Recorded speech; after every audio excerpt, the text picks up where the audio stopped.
खबर सिद्धार्थनगर से है, जहां नगर पंचायत बिस्कोहर बाजार में नारी शक्ति बंधन कार्यक्रम का आयोजन किया गया। यहां मुख्य अतिथि के रूप में परिवहन मंत्री दयाशंकर सिंह को आना था। उनका कार्यक्रम में 1:30 पर राम प्रसाद शिक्षक संस्थान बिस्कोहर में आयोजित था, लेकिन निर्धारित समय से करीब 5 घंटे देरी से आने की वजह से कार्यक्रम के आयोजित सतीश द्विवेदी द्वारा भाजपा सरकार की उपलब्धियों को गिनते हुए कार्यक्रम का समापन करना पड़ा। करीब 6 बजे पहुंचे कार्यक्रम के मुख्य अतिथि परिवहन मंत्री दयाशंकर सिंह ने कहा कि सदन में महिलाओं के लिए जो बिल पास किया गया वह महिलाओं के लिए काफी हितकर है। महिलाओं के विकास के लिए जो बिल पास किया गया वह जन जन तक पहुंचे, जिससे सभी महिलाएं सशक्त होंगी। उन्होंने कहा कि अब की बार तो राहुल गांधी और अखिलेश यादव के घर की सीटें बच गई थी, लेकिन आने वाले 2024 के चुनाव में उनके परिवार की भी सीटें नहीं बचेंगी और उत्तर प्रदेश में भारतीय जनता पार्टी 80 की 80 सीटों पर जीत हासिल करेगी। चलाया जा रहा है, क्यों चलाया जा रहा है, इसका उद्देश्य क्या है? देखिए, दुनिया में भारत ऐसा पहला देश है जिसके यशस्वी प्रधानमंत्री आदरणीय नरेंद्र मोदी जी ने देश की लोकसभा में और सभी विधानसभाओं में महिलाओं को 33% आरक्षण दिया है।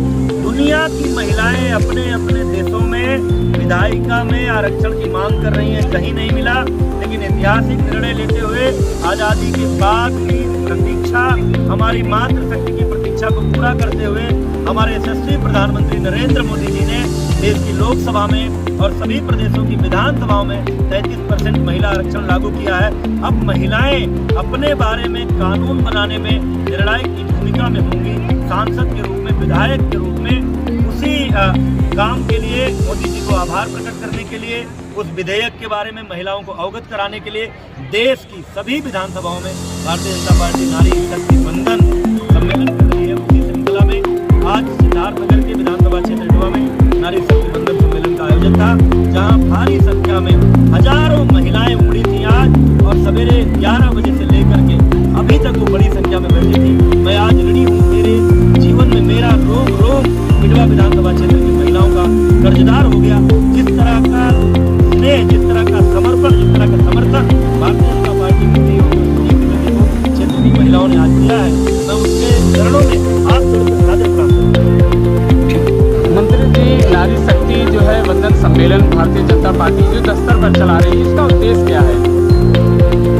देखिए, इसका तो उद्देश्य जो नारी शक्ति के लिए, नारी के उत्थान के लिए, नारी के विकास के लिए भारतीय जनता पार्टी ने पिछले 9 वर्षों में जो कार्य किया है वो भी महिलाओं को बताना। आज सबसे बड़ा काम, आज संसद और विधानसभाओं में महिलाओं को प्रतिनिधित्व देने का जो बिल पास हुआ है, ये भी, इससे भी उनको अवगत कराना, और जो भी योजनाएं माननीय मोदी जी के और उत्तर प्रदेश के मुख्यमंत्री योगी जी द्वारा जो महिलाओं को विकास के लिए जो संचालित की गई है वो जन जन तक पहुँचे, सभी महिलाएं उससे अवगत हों और महिला सशक्त हों, क्योंकि भारतीय जनता पार्टी का मानना है कि महिला सशक्तिकरण से देश सुदृढ़ होगा। जो आधी आबादी का प्रतिनिधित्व करती हैं उनको पूरा सम्मान मिले, ये संदेश जो है जन जन तक, महिलाओं तक पहुंचाने के लिए एक कार्यक्रम है। आज जिले के कई जो बस स्टैंड हैं उनकी हालत दयनीय है, क्या